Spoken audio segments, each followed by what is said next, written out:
Hey, how's it going, everybody? Welcome back to another Empires and Puzzles video. I've got a very special guest here, Mr. Empires and Puzzles Books. And by popular demand, we're going to be doing another video talking about our perspective on another aspect of gameplay. So if you didn't see our video before, we talked about our own approaches to the popular debate 3-2 versus mono. And we don't always agree on what is I don't want to say the right way because there is no right way, but what is our preferred way of playing? And think there's value in both of us discussing our different perspectives and allowing that to let people figure out what is the best conclusion for them. Any thoughts to add to that, Jeff? No, it's great. I appreciate the opportunity. I always have good dialogue with you. I enjoy that we can bat ideas around, not necessarily always agree, but it doesn't have to be some kind of internet trolling, Yeah, ugly fight thing, right? Like we can yeah, respect each other's opinions and still enjoy our own game. yeah, yeah. So today we want to talk about the most popular question that we get on videos, which is which hero should I ascend? And I've seen the two of us take different approaches and thought there would be value there, again, for us to discuss what our own perspective is on that. So, if you read a lot of YouTube comments, it's probably the most common question you'll see on there as well. And people are just wondering, all right, I have these three heroes, who should I ascend? Which is going to be better for me? And we've talked about in other videos how difficult of a question this is to answer because it depends on so many variables. And I think you'll, by the end of this video, see that reflected in each of our perspectives, what variables we prioritize and how we come to those decisions. And I think, honestly, this video is the best answer we can give to individuals on what hero should you ascend. So we'll talk about how we make that decision individually. And hopefully by the end of that, you are as empowered as possible to make these decisions for yourself and don't have to keep asking in the comments on YouTube videos. So, jumping in, are there any thoughts you want to add to this before we start talking about our perspectives, or anything that you want to mention? No, I think this is going to be an interesting talk because other than just observing each other, we have not actually had this conversation before. So we haven't actually vetted each other's vantage point on this. So I think it'll be interesting to see how this plays out. So I'm Yeah, as excited as all of you are to see what he's going to say. oh, very good. So And then we figured naturally as this progresses, we'll probably talk about emblem allocation as well as limit breakers because it really all comes down to the same thing, which is how do you spend a finite resource in the game? And that's pretty much what this comes down to for me. So do you want to start with your own philosophy, or would you rather I sort of lead with mine and then you can use that as a jumping off point? What feels better to you? I'll tell you what, if I may, why don't I just give some of the challenges as to why I think it's hard to give people advice, and then we'll Yeah, go into your strategy and then mine. Does that yeah, work? sounds good.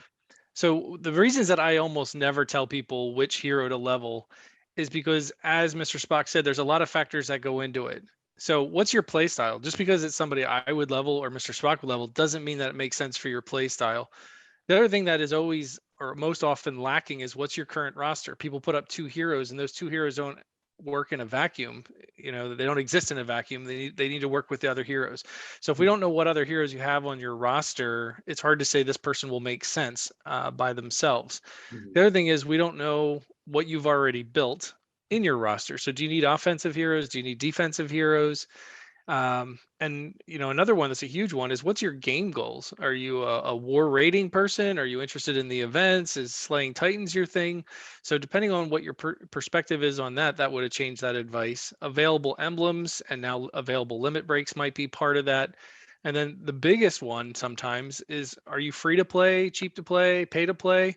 The choices available to pay to play are very different than somebody who's free to play, and I'm sure there's a couple more layers to that, but that just gives you an idea why it's so hard to just say, hey, here's two heroes, which one? Yeah, yeah, that was great. I think you must have had some notes there because you hit just about every box possible. So that was great. Yeah, and that's I 100% agree with that. It's just I read these questions and I really want to give an answer, but it's like I don't know. I can't tell you, you know. And the best I can do, which sort of feeds into my own perspective, is to try to give the answer that gives the most versatility. So that's really the cornerstone of my idea around who to level is who am I going to get the most versatility out of? If I, like, for example, Mickey is probably the best Titan hero. If we look at the top Mythic Titan hits, Mickey seems to be on every team regardless of color. I have Mickey, but I haven't ascended him yet because I don't feel like I'd use him outside of Titans. And even though I hit Titans every single day, for some reason it hasn't felt like someone that I would get enough utility out of to feel good about sinking these very rare resources into it.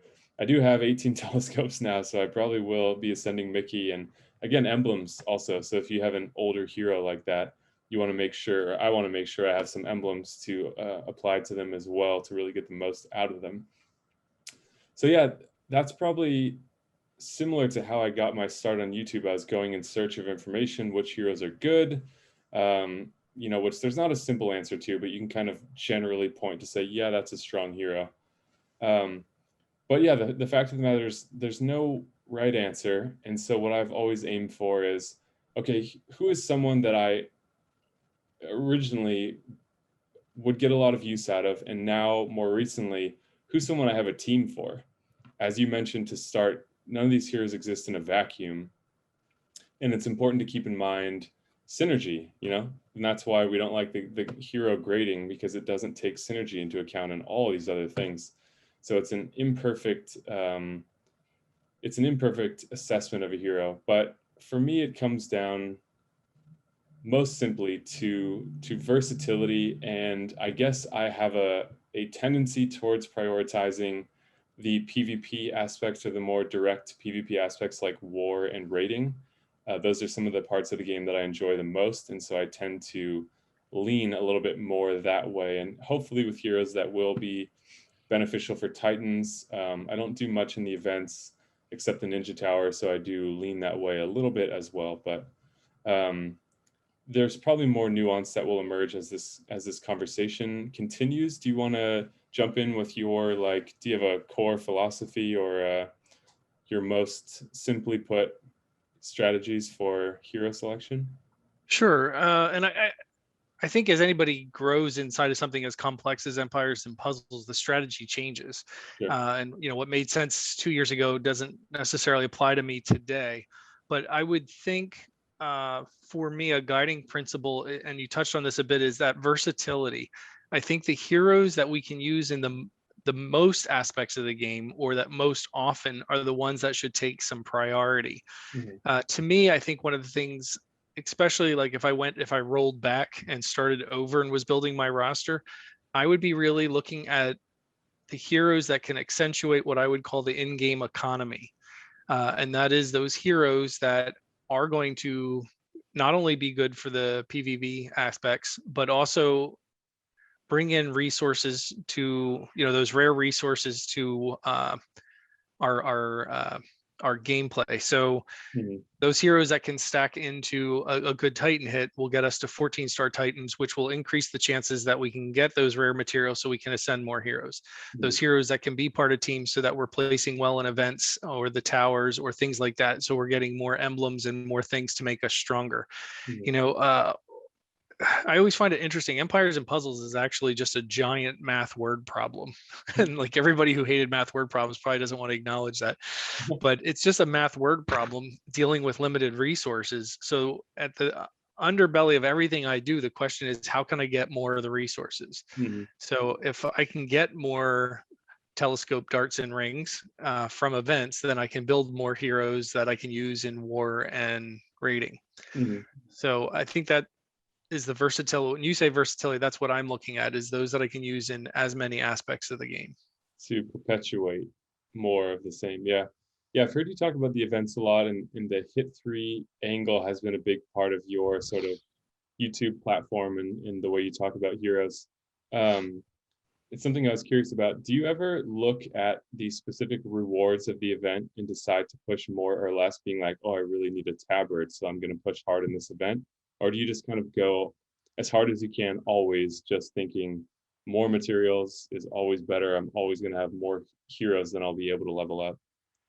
Yeah, my philosophy on that's definitely changed. So when I first, and I'd probably blame Keon Lee Waffles the most for really getting me into competing heavy. Um, when I first started competing in the monthly challenge events specifically, my goal was just to see if I could get to the top 10. Like I had something to prove. I wanted to see if I could do it. And I managed to get in the top 10 in all 3 levels in at least one event. Epic is always my weakest. But I think I've been in top 10 in legendary in each of the events before they added the new ones this year. Mhm. Excuse me. Now I think again, keeping in mind an eye on in-game resources, each event now I just play one time through, and now I'm just making sure I get to the breaking point that I get at least one 4-star ascension item in Mhm. each grade. Legendary, that first breaking point, you'd actually get 2. So basically what I do is I just play hard enough to reserve that material. If I have 1 or 2 what I call gift from God boards, Mhm. which is what you really need to get in the top 10, then and at that point then I'll push just to see if I can push, because it's like if the game gave you 2 gifts, Mhm. I'll see if I can add a couple gifts onto that to maybe go up top 10. But Mhm. in general, moving forward, I'm not dedicated to put that much play time in. The people who are in the top 10 are replaying all weekend. I don't care what they tell you, they're spending a majority of their weekend replaying over and over looking for gift from God boards. Yeah. And that's not worth it to me unless just playing enough has gotten me a couple of those. Yeah. Yes, it seems like one thing that we have in common, we both talked about versatility, and we both seem to like to be on the steepest place on the curve, which is how when your investment will still get you the highest rewards, and that Mhm. playing all weekend for just a few spots higher, not really worth it anymore. But the getting to that first cutoff where the payoff is far significant to the tier below that is kind of the sweet spot for you at this point. Does that Mhm. sound right? Yep. And I think a thing that directly applies from that to this conversation, before I started competing in the events and started kind of preaching the value of hit 3 heroes, I was I was strictly mono, and I was the elemental defense down stacked with regular defense down. And then I had predominantly sniper type people that were just picking off the enemy.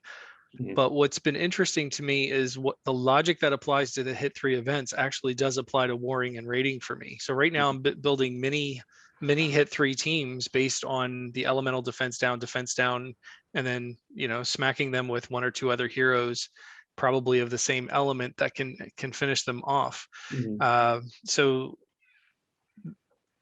event play has actually guided the heroes that I'm using now for raiding and Interesting. war.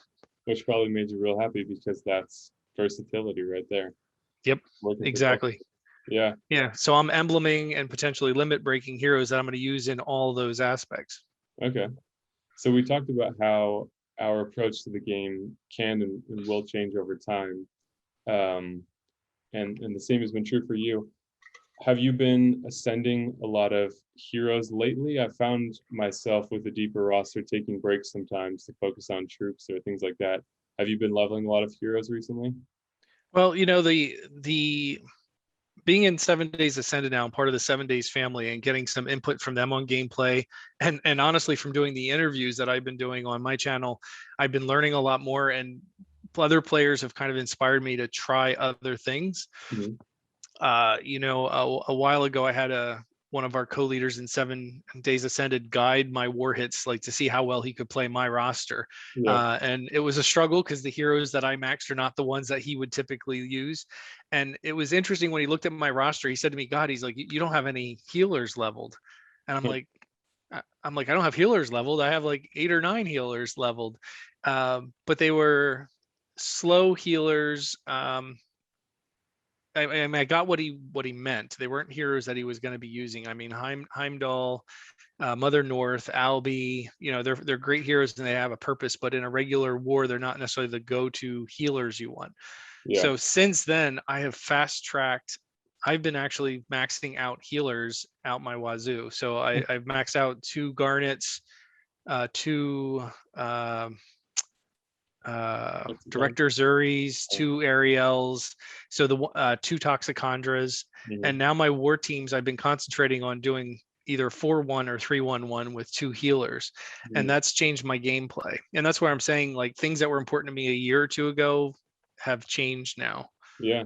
That's pretty interesting because I feel like a lot of people would think of you as Mr. Mono, where that's been Mhm. a focus of videos you've talked about, heroes you've leveled, teams you've come up with, but that it can change over time, um, which again makes it difficult for people to figure out what should I do because you really have to be in your own trajectory to figure that out. But hopefully, this information can expand that. So, with the arrival of limit breaks and having emblems at your disposal as well, have you considered leveling up any key 4-star heroes to use on any main teams? Like I saw a limit broken DeAndre, the Starfall Circus yellow healer, and with full emblems and a limit break, he had like 845 defense with like 1500 something health, and he's a pretty great healer. And it's made me consider some of those other key heroes. Like I really enjoyed Costume Kiro with Scotty, for example, Mhm. and why not make him better? I'm curious if that's if the limit breaks have changed your philosophy there on prioritizing 5 stars always. Um, yes and no. I'm taking a very cautious approach to limit breaks. I've gone full steam ahead with 3 stars, just because when we do the events that we get, the Aethers, we have plenty of those to do a couple 3 stars, and the 3 stars to me are obvious. They're no brainers. I know which ones I need for that. So I've broken quite a few of the 3s. I have not broken any 4s, and I actually don't even have the materials to do a 5, even if I wanted to. But Mm, I'm being very cautious about where I'm going to choose to limit break. My knee-jerk reaction when I first saw limit breakers and the potential went back to the same logic that I just said about versatility and what I did with my emblems, which was I use them on the heroes right away that I know I'm going to use everywhere, which are going to be elemental defense down and the defense down heroes. hmm Uh, I'm still probably leaning towards that. Whoever I limit break is going to be somebody I'm going to be using in any aspect of the game. mm, I just they are so rare. yeah. I don't buy, and I did a video specifically about this. I don't buy the mantra of limit breaking your defense team first. I kind of resent that the community is going to end up forcing us to limit break defenses because everybody's going to end up going that route. And I Mm, think it's a mistake. I do not understand investing so many resources into the one team that we don't actually get to play. yeah.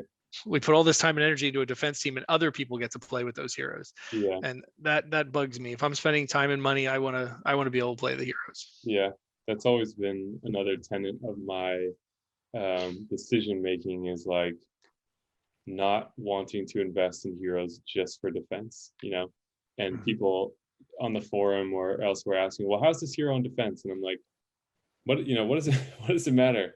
Level the heroes that you think are fun to play with, because at the end of the day, that's what hopefully the game is giving you is a fun resource, and choosing heroes that embellish that are going to make you enjoy your time more, and choosing to invest, like you said, in sort of the one team that you never play. What is the reason for that? So that people will argue that harder defense teams make for more frequent war chests, which make for more ascension items, but I don't personally feel like that's true. I feel like your defense team being ever so slightly harder might not matter at all. They might get a good board and roll right through you no matter what. Or if it does matter, that might not be the thing that contributes to a win or a loss. So those variables are so diluted in a group of 30 versus 30 that it's generally important to have a strong defense team. You don't want to put out a weak team, but to sink all of your most valuable resources into just very incremental changes there, to me, is at the part of the curve where that starts to flatten out, where what you're investing is starting to pay off less and less and less, and that stronger war teams or better teams that you actually get to play with and control can also yield better results in war. And maybe some of those are good for defense as well. There's no reason why you can't make a decision like that where it happens to benefit both, or your key defensive hero is also one of your favorite heroes to use in raiding. That's just a happy coincidence, and that's great. But yeah, I totally agree with you about not just prioritizing the defense, because that does make things just a lot more boring. in my opinion, and it sounds like your opinion as well. Yeah, let's just state for the record, and this is going to be probably something that people don't want to acknowledge or accept the reality of, but the reality is if we gave a player every resource in the game, you could max any 5-star you wanted, you could have a maxed emblemed however you wanted, you could have a maxed troop however you wanted, they could all be lemon broke, and you could put together your fantasy dream team defense team. I'm sorry to tell you, it can be beaten. And the Yeah, game would be broken if it can't be beaten. yeah, So all of this time and energy obsessing. Again, I'm not saying defense teams are not important, but it's not the holy grail. I think one of the biggest frustrations I've had in Empires and Puzzles is spending so much time and money chasing heroes to put together in a defense team, and then watch them get obliterated. By an alliance mate who sends me a video with 2 3-stars and 3 4-stars, and they just yep, stomp me. yeah, And it sucks on some level that defenses can be beaten, but the game would be broken if they couldn't be. yeah, So yeah, I don't know that I chase heroes specifically for defense teams at this point. If I yeah, did, I would have spent more money on trying to get Barra. yeah.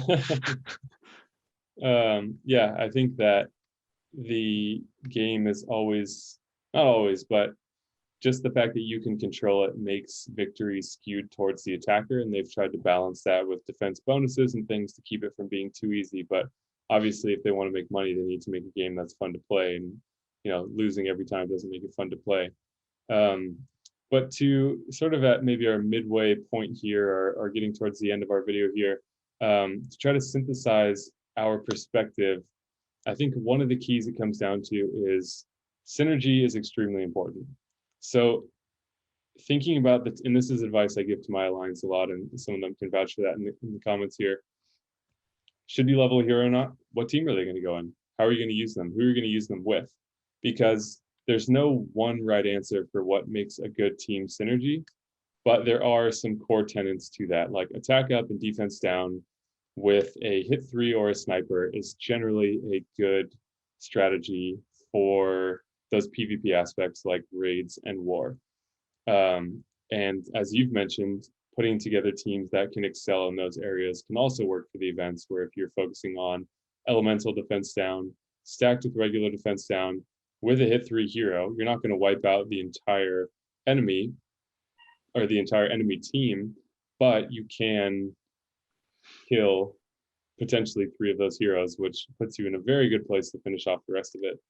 So I think that's one of the things I wanted to reiterate to try to empower the people watching to make some of these decisions on their own, is to think about synergy and whether a hero that you have the chance to level will give you a better synergy for one or more teams. Would you agree with that synopsis? Absolutely. Absolutely. And the easiest thing people can do, and I know this takes some time and some resources to do, Hmm. but if you're really stuck, if you're truly stuck between two heroes, get them to 370, drop a couple hundred cups, and go raiding with them and play them and see which one fits your play style. Try to build teams around them. And it might become very apparent very quickly which hero is best for you. The two worst things I can think you can do to decide which hero to level is, one, when we talked about this already, is look at hero grading. Oh, this is an A and this is a C. I should definitely go with the A. That's convoluted. There is no objective hero grading out there. They're all subjective. It's based on somebody else's play style and their interests. Um, And their and they're all roster. loaded, and their Their roster, roster is and they're and perfect. they're and they're all loaded with errors. Like, so don't follow hero grading blindly. Two, don't follow advice blindly, whether it's from me, Mr. Spock, or anybody else on the internet. It's your game. Take it in from a couple different resources, and then go play with those a little bit. It does take energy and time, I get it, to get a 5-star up to 370. But if you're really concerned about your investment, especially if you're free to play or cheap to play, and this is a huge decision for you, take the test drive, do the 370 test drive. You'll see that on my channel a lot. I'll get a new hero and I'll just get him to 370, throw a test drive video up right away, because we can see a lot at 370. Most 5-stars, unless you do something very convoluted in leveling, the special will be maxed by 370. The rest of the stats just aren't there, but that should give you more than enough to decide if you like the hero. Mhm. Yeah, that's good advice. And I think the cup dropping part is actually an important piece to that, because if you're using a hero at 370, you need to bring them down to a level of rating where they are acting more like a full strength hero. So if you're fighting against full 100 emblem 5-star defenses with a 370 hero, yeah, they're going to seem weak. But if you drop yourself down to where that hero is more equivalently paired, then you'll get a better idea of what they're actually capable of, and might come closer to answering that question. Hey, you Um, know, I was going to yeah, say one of the critiques I get with my test drive videos, and it's on a lot of my test drive videos. People complain, well, you're using the hero in a mono team. I want to see how they work, you know, in X, Y, or Z. And basically, what they're saying is my play style is different than yours. Can you do a video with my play style? mm, And excuse me, there's just too many options out there, yeah, and it's my hero, it's my test drive, so I'm going to play the hero the way I would normally play it, which is probably going to be in a mono setup. It yeah. doesn't make sense for me to decide on a hero to test drive it in a way I'm not going to use it.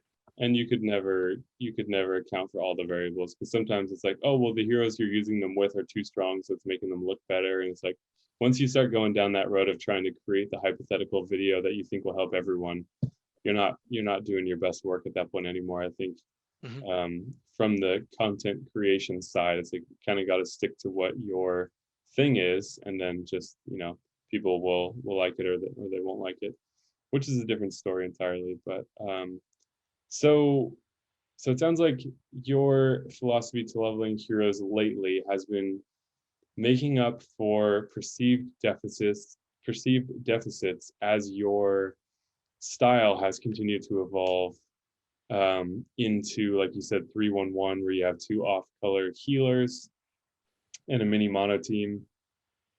Um, and I'm just trying to think about how we can give some tangible advice for leveling decisions we've made recently, and why. Have you leveled up Sersha yet, the new red Slayer hero? Right when I saw her, I was like, oh, Jeff's gonna love this one, because you got a powerful hit 3, and you've got the, I don't know if she has the strongest defense down initially to 3. Like, I know Athena can get up higher, but you've got to ratchet it up a bit. Right. Yeah. Sersha has the third highest defense down in the game, but the highest initial, Yeah. with the negative 51%. But yeah, I was lucky to get her, and that was a no brainer. I maxed her right away. Mhm. Compared to Caitlyn, who I also happened to get from the Slayers event. And I got Caitlyn to 370, played her. I will probably end up getting Caitlyn max just because she's a yellow debuffer, Mhm. and that's a pretty rare thing to have. What's been frustrating me more lately is I've been maxing heroes that are excellent and they don't fit my playstyle, and then I'm not using them anyway. Mhm. And I think that's an easy trap. And learn from me, because I'm out there leveling heroes all over the place. Mhm. Figure out your playstyle, because everybody says Scotty is so great and Costume Catalan is so great. And I finally got both of them. I maxed them, and I haven't used either of them in any significant way. Yeah. Um, and it's because I don't think they really fit my play style. Like, I don't know, Yeah. they just don't fit with what I'm doing. So I don't see me using those often. Yeah. Costume Catalan is one that I sort of lusted after for a while, and the more I didn't get her, the more I thought about it and was like, I think she's one of those heroes that the reason I want her so much is because I face her on defense, and I think Mhm. she's a better defensive hero. I just think she makes it really annoying to fight against certain teams, but when you're using her, um, her damage is not that high, so that doesn't fit with the hero that you would like to put in that slot, and et cetera, et cetera. But there's tons of people that will swear by her and say she's the most fun part of their rating team, and that's what we're trying to say, is that's the most important thing to figure Mhm. out. What do you like? What's fun to you? And you've got to experiment a little bit. Um, One other piece I want to make sure I throw out here for the completeness of this video as much as I can is that when you're in the earlier stages of the game, definitely focus on 3 stars and 4 stars for a while. Like, build up your depth at um, the cheaper expenditure of your resources, because it doesn't, one, it'll give you some time to think about what 5-star heroes do you really want the most. So you're not just going, oh well, I got a blue 5-star Fenrir and that's my only 5-star, so I'm going to ascend him. Like, yeah, maybe that's good, but you might regret that decision later, depending on what you figure out about your play style as you build out some of that roster depth. So that's something I wanted to add too, is that a lot of people come in and they want to run before they can walk, and end up making decisions that they regret later, or are actually slower to progress because they don't have any of those key 4 stars leveled up. They have them buried in their roster, and they've got 3 5 stars, and that's just not enough to get you through most aspects of the game. So yeah, I want to make sure that I added that in there. Yeah, I have a whole playlist that's entitled Force Can Do Anything. And I Yeah, believe that 4-star heroes properly set up can get through most of the game. Um, but I'm with you on that. I think one of the mistakes initial pay to play players is, hey, I got some money, I'm going to spend it on the game. So I'm going to chase heroes. I get these 5 stars, and they don't have the resources to build them. And I'm not even talking about the rare ascension items. I'm talking about the farms and the training camps are not up to a level producing enough food and feeders to actually get a 5-star. So they yeah, end up food and feeder broke for weeks, if not months, because they spent all this money to get rare 5 stars. Where, yeah, like you're saying, if you really just concentrate on building your base, getting that up to some level of efficiency, you can build quite an army out of 3s and 4s. yeah. The money investment can definitely speed up things, but at a certain point, you really have to develop that like internal base infrastructure that you're talking about, where you've got the training camps, you've got enough world energy that you can farm for enough resources to keep your training camps running and all this kind of stuff. So yeah, it's unfortunate that it can't boil down to a simple answer, and I think that's why a lot of people flock to the hero grading, because it seeks to give a simple answer to a complex question. But that should make you a little bit suspicious, and hopefully this video, if nothing more, has given you suspicion to, just like you mentioned, don't take any one person's advice, because they can only speak from their perspective, and it's always going to be a partial perspective. So that's part of the value that we think there is in these dialogues, is that we're portraying 2, you know, at times fairly different perspectives, and then you can take what you like and leave the rest, and figure out what you want to do from there. Are there It would any? al- Yeah, go ahead. I was gonna say it's almost the equivalent if a stranger on the internet asked you, me, or anyone else and said, I'm going to dinner. Look at this giant menu. What Yeah, do you think I should order? I yeah, have no idea what you like. yeah. And the hero I can grades tell are you what like, I would order. yeah, the hero grades are to say like, well, lobster is an A plus, and you're like, oh, A plus, I should get that, and then you're like, wait, but I'm a vegetarian, I don't, or like I Right. hate seafood, or yeah, I have a shellfish allergy. yeah. Yeah, so that's a really good analogy, because it very clearly portrays the problem, which is that there's far too much information missing to give every person the same answer for what hero is good. So Spock, Um, who are you limit breaking? I'm not sure yet. That's a good question. The only the only hero that I've limit broken at this point actually is Poppy, because she's just so good for the tournaments. And like the potential damage output she has is crazy. And as I've mentioned before, I really value fast speed heroes for tournaments, because charging in only 3 matches is crucial. Whereas if you don't have mana troops, average speed heroes are basically slow. So very rarely are you going to make I don't even know if you can. I guess you could make 2 3 matches and a 4 match to get that 10 tile for the average speed hero. So, anyways, I'm not sure. I'm thinking about it a lot. I have materials to limit break a red 5 star. Haven't gotten the 5th one for blue yet. I have one for green, but we haven't gotten the green quest yet. So once that comes out, I'll be ready for green. Um, so I'm like you, where I'm very hesitant to just hastily throw those things anywhere, because at this point it's the rarest item in the game by far. So I would be very disappointed to use that in a way that I did not feel was the best way I could use it for the longer term, or from that excuse me, versatility, or that efficiency standpoint. So I Yeah, have just been holding on to him for right now. yeah. There's no undo button on them. No, and it's possible there could be eventually, but we have no reason to believe that that's anything that will be coming. It definitely seems like an opportunity to have a sort of reset token thing, but then again, so do hero resets, where they could make a token where you could get your ascension items back. But I'm pretty sure they said in the Q&A that they're very kindly to say that's probably never going to happen. You know, something like, well, we won't we don't have any plans for that, but we're not ruling it out, which is like a hopeful way of saying probably not ever going to happen. Sure. And here's something that I want to say that hopefully scares all of you out there that are ready to limit break. And I'm being serious. I want this to scare you. At some point in time in the history of Empires and Puzzles, if limit breakers were available, if the Aethers were available a year and a half or so ago, everyone would say, oh my God, put them on Teloria and Vila. And think about what a potential nightmare mistake that would be now, a year and a half, 2 years later. The meta changes, the fad changes, and that's why my brain says, my knee-jerk reaction is probably going to be the fast elemental defense down heroes. I can't imagine that's ever not going to be a thing, although I guess it's possible. But you just said you have things for fire. To me, it's like Costume Marjana, no brainer. Evelyn, Guardian Panther. I might hesitate on Frida and Costume Leonidas if I can ever pull Costume Leonidas, just because they're average speed. But I'm with you on the speed is important. Yeah.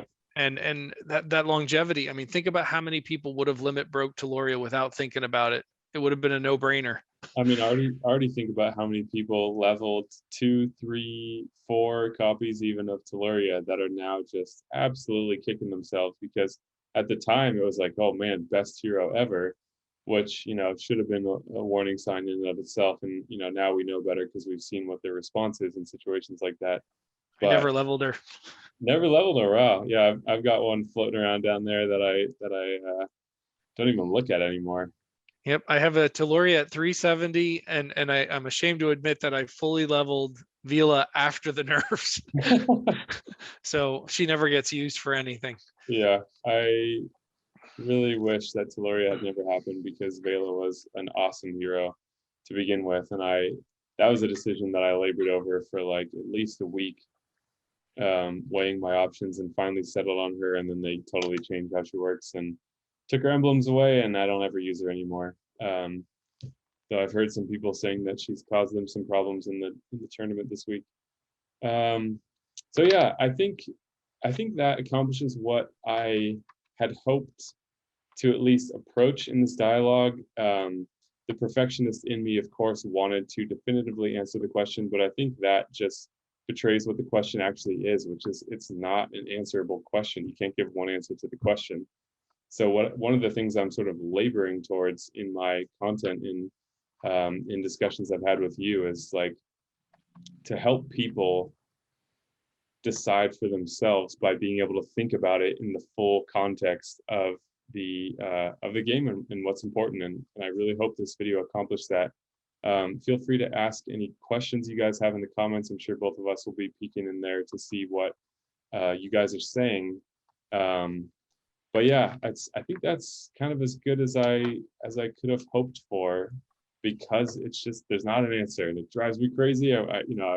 It's the reason why I respond to a lot of those comments, is I want there to be a more definitive thing, but there just isn't. And I think that's what we need to accept about it. And for that not to be such a bad thing. You will make some mistakes with leveling. I've done that. There's heroes I regret leveling up that I don't use anymore, and that's unavoidable. As hard as I tried to avoid that throughout playing the game, it still happens. So don't kid yourself that won't happen.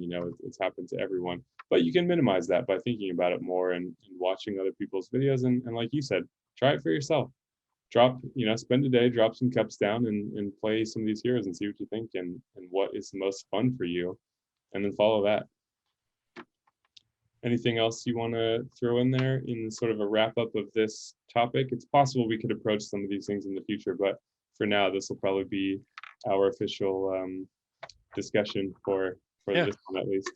No, I think this was good. Hopefully it was helpful. Don't rush Yeah. your decisions, folks. You can't take them back. Yeah, that's true. Coming from the people in my alliance make fun of me because I seem to have the influence on people to make decisions slowly. Like I'm up to 18 telescopes with plenty of great blue options, but it's like, it just takes time to figure it out. And it's funny that really bothers some people, but some people also feel a comfort in knowing that you are minimizing the chance of your regret around those things. Mm-hmm. So yeah, thanks for coming on. We'll My do some more pleasure. of these in the future. Feel free to mention in the comments if you want to see us cover any particular topic. Leave that in the comments. Any video really, you can throw it down here since you're here right now listening to this, and we're happy to talk about some more of those things. I think this is fun, so looking forward to doing more of this in the future. Be sure to subscribe to Empires and Puzzles books as well as my channel here. At this point, only about Mhm. 50% of viewers are subscribed to the videos, which is a great number to achieve, but we can do better. So be sure to leave a like on this video, subscribe to both of our channels, tell us your thoughts in the comments down below, and go ahead and share this video with your alliance mates if you feel like there is value in here to helping people make some of these decisions. So thanks again, Jeff, and I My look forward pleasure. to seeing you in the next video.